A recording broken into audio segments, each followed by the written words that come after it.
Let's take your remote control back. I have 3 ways in which you can do that, but let's first start with why.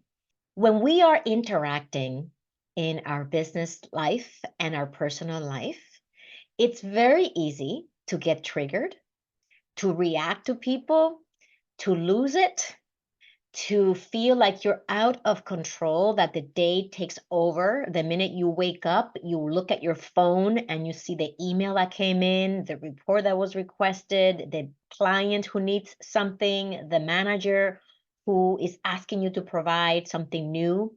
Something always happens early on in the day that can derail your day easily unless you keep your remote control.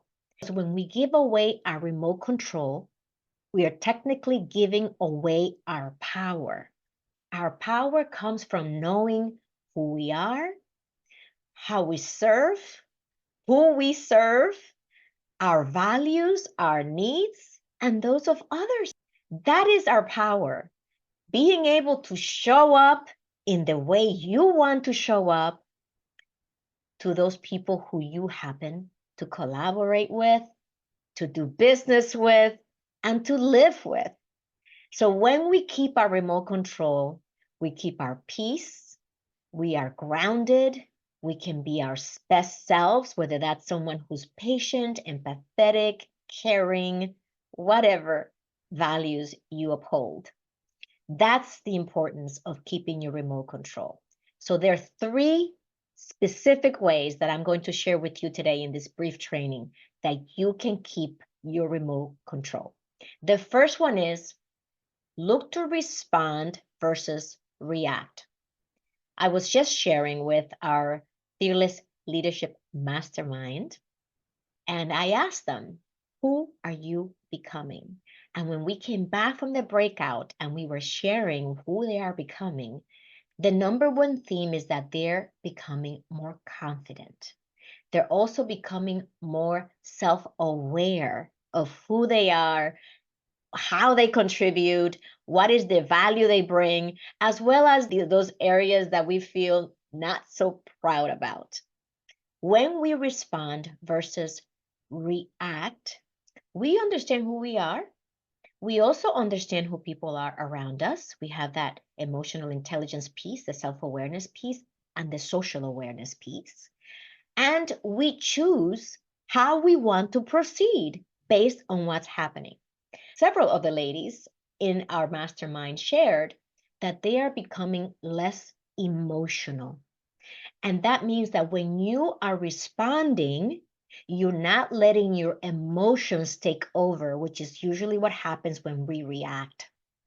When we don't let our emotions take over, it looks like this. Someone's not doing what they're supposed to do. And instead of getting frustrated, getting all bent out of shape and all crunchy inside, you can be more objective and not take it personally.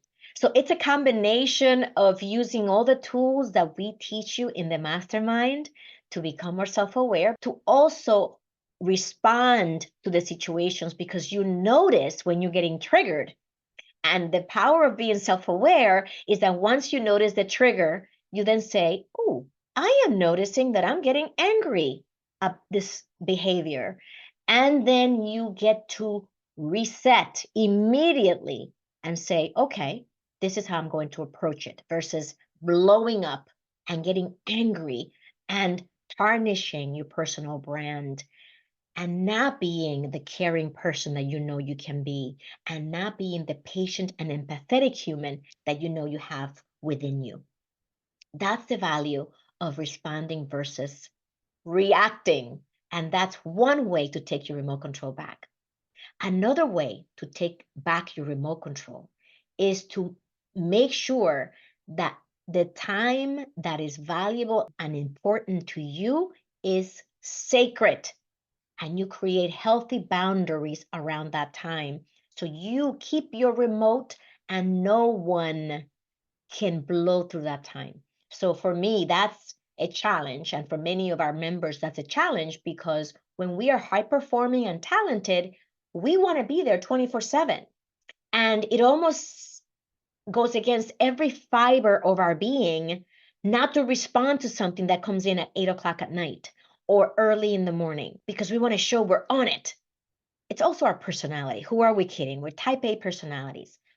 And the value in keeping your remote control around your time and making the distinction between what is my work time and what is my personal time is that when you safeguard that personal time, you truly get to refuel, restore, and replenish your energy. And if we don't do that, we end up spiraling. We end up passing on to our teams and our leaders and the people in our organizations and our people in our lives this frantic, nervous, anxious energy that we generate when we don't replenish. And so, taking your remote control back around the time that's important to you and the boundaries that need to be created to protect that time will actually make you higher performing, more peaceful, more centered, more intentional, and aligned between who you are, how you show up, and the brand that you are creating for yourself. It's all part of the big picture. So make sure that you set up healthy boundaries that work for you in terms of when do you end work? When do you start work? And yes, there are exceptions always, depending on the project, what's going on, whether there's a release or whether there's some initiative that's going on. I get that. Notice the patterns. Is that a one off, or do you find yourself constantly in this war between your personal time and your work time? And many times, my friends, this war is waged by us. There's no one else who has these expectations. But we've set some really high expectations on ourselves as to what others want from us without validating them. So, what I found is when we have this notion that other people expect something from us, let's validate them. And I guarantee you that if you communicate with your manager or your team about the fact that you are online starting at 8:30 a.m. and that you are offline starting at 6 p.m., and that if there's anything urgent, they can always reach out to you, but otherwise you will see them the next morning, most likely everybody's going to be okay with that. This expectation that we have created for ourselves is probably only ours. And the last piece that I'm going to give you to own and keep your remote is to celebrate your accomplishments. And we can do that privately, of course, with our loved ones. You just celebrated your anniversary. You completed a project that you had been working on for months, and it was a cross-functional project, and everything went well, or you overcame all the obstacles to make it happen, and you're celebrating it. Amazing. That's one way to do it. The other one is celebrate with your team, celebrate within your company. Tell your manager, share the news with your centers of influence network. When you meet with people and say, oh my goodness, I am so happy we're celebrating that we completed X, Y, and Z, and now we have this functionality available that which was not available before, and now our clients can do X and whatever the celebration is. When you do that and you celebrate your accomplishments, you're not waiting for the manager who maybe doesn't give you any feedback to celebrate and to tell you, Ginny, well done. You don't wait for that. You keep your remote and own your remote by being the one who celebrates yourself and your team. And to do it from a place of gratitude and from a place of joy and positive energy that you're spreading around the organization. And everybody loves positive energy, my friends. This is why some people like to hang out with other people because they love the energy that they exude.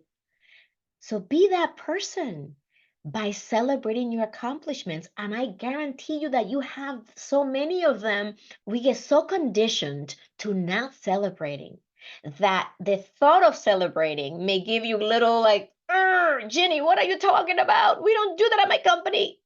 No, we don't do that at your company because nobody has started it.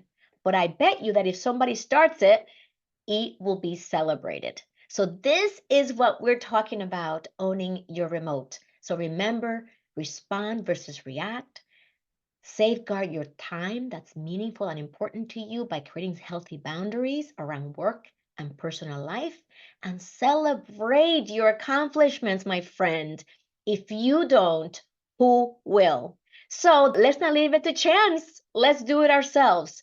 And I hope this serves you, helps to keep your energy high, keeps you feeling grounded and confident, and consistently making progress toward your goals and your leadership vision in your personal life and in your work life.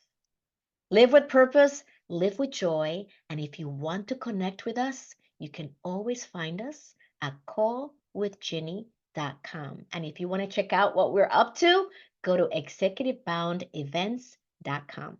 I'll see you soon.